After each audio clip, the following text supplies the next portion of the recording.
ശബരിമല സ്വർണ്ണക്കൊള്ള വിഷയമുയർത്തി പാർലമെന്റ് കവാടത്തിൽ UDF MPമാരുടെ പ്രതിഷേധം. കോടതിയുടെ മേൽനോട്ടത്തിൽ സ്വർണ്ണക്കൊള്ള കേന്ദ്ര ഏജൻസി അന്വേഷിക്കണം എന്നാണ് ആവശ്യം.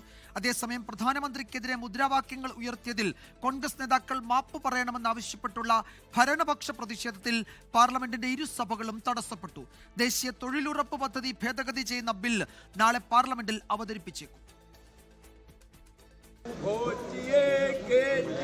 സ്വർണം ചെമ്പായി മാറ്റിയേ, സ്വർണം ചെമ്പായി മാറ്റിയേ, സ്വർണ്ണപ്പാളികൾ മാറ്റിയേ, ശാസ്താവിന്നൂറ്റിയേ. കേരളത്തിലെ തദ്ദേശ തെരഞ്ഞെടുപ്പിൽ ജനപ്രീതി നേടിയ പാരഡി ഗാനം പാർലമെന്റ് കവാടത്തിലും മുഴങ്ങി.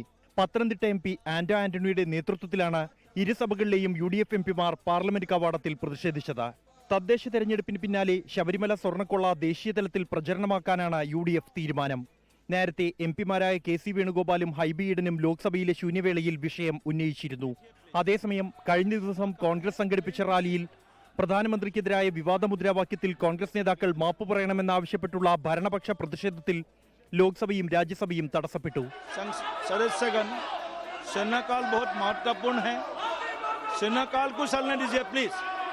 शून्यकाल के बाद ദേശീയ തൊഴിലുറപ്പ് പദ്ധതി ഭേദഗതി ചെയ്ത ബില്ല് നാളെ പാർലമെന്റിൽ അവതരിപ്പിക്കുമെന്നാണ് സൂചന. തൊഴിൽ ദിനങ്ങൾ 125 വർദ്ധിപ്പിച്ചും പദ്ധതിയിൽ സംസ്ഥാന വിഹിതം ഉൾപ്പെടുത്തിയുമാണ് കരട് ബില്ല്.